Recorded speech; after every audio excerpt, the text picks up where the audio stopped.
This is normally where I get on my tramway in Seine-Saint-Denis, but I walked to the cemetery today. There was a big shanty town near here recently, but they got pushed away.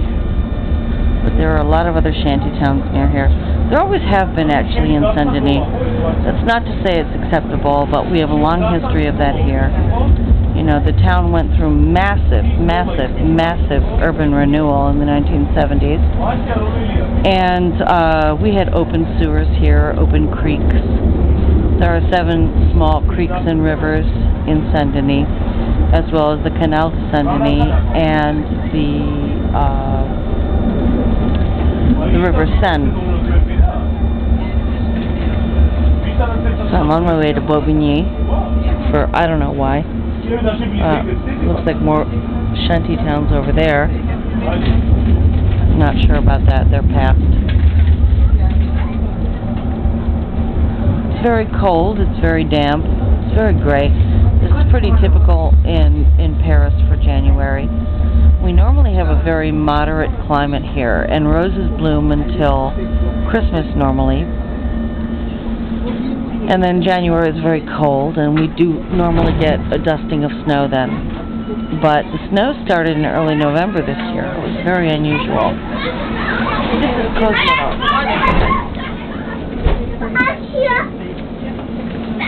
This is known as the CUTECATFAITH. It's a big housing project, halfway through being destroyed and rebuilt. I thought it was very unusual over here. You know, there are neighborhoods in Paris and everything named Oberkampf, Stalingrad. I live off of Avenue Lenin in Saint-Denis. We are La Ville Rouge. Communism and socialism were invented here. You know, the famous people, Marx, Trotsky, all that, you know, they came over here to Paris to learn about all of that and to create it and study it and everything. Of course, you've got to understand that the French Communist Party is, a little bit different from Stalin. I must say that I don't think they're very aware over here of Stalin and stuff. But if you have rights as a worker, oh man, there are windows out in that building over there, you see them?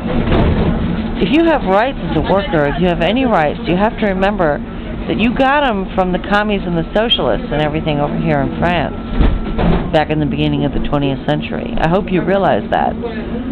I have formally studied the labor movement and everything, and workers' rights and all that, and I think that as an American, I was really brainwashed as far as what I knew about the outside world. Okay, talk to